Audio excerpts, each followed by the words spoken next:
America అధ్యక్షుడు ట్రంప్కి సరదాగా ఏదో ఒక టారిఫ్ బాంబు పేల్చడం, దానికి ప్రపంచమంతా షాక్ అవ్వడం కొత్తేమీ కాదులే గాని, ఈసారి కథ కొంచెం అడ్డం తిరిగింది.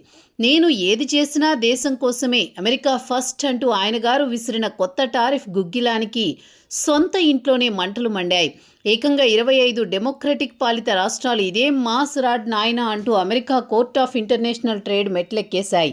గత నెలలో ట్రంప్ మామ ఏకంగా 60 దేశాలపై 10% నుండి 12.5% వరకు టారిఫ్ల వడ్డన పూర్తి చేశారు. దానికి ఆయన ఇచ్చిన ఉచిత సలహా కవరింగ్ ఏంటంటే, ప్రపంచంలో బలవంతపు కార్మిక వ్యవస్థ నశించాలి, అందుకే ఈ కఠిన నిర్ణయం. ఆహా, ఎంతటి ఉదార స్వభావం!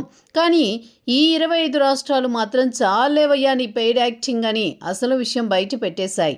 బాస్, నువ్వు పాత రోజుల్లో కోర్టుల చేతిలో తన్నులు తిన్న పాత టారిఫ్ పాలసీలనే ఈ ఫోర్స్ లేబర్ అనే కొత్త కలర్ పూసి మళ్ళీ మార్కెట్లోకి వదిలావు. చట్టబద్ధమైన ప్రాసెస్ లేదు, పాడు లేదు. చివరికి ఈ భారమంతా సామాన్య జనం, చిన్న వ్యాపారుల జేబులు గుల్ల చేయడానికేనా అని పిటిషన్లో గట్టిగానే తోడెక్కాయి.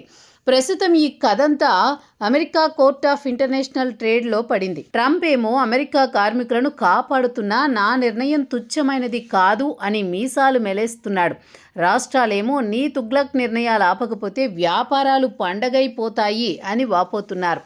కోర్టు గనుక ట్రంప్ నిర్ణయానికి రెడ్ సిగ్నల్ వేస్తే ఆయన గారి వాణిజ్య మార్కెట్ డ్రీమ్స్ కొట్టుకుపోవడం ఖాయం.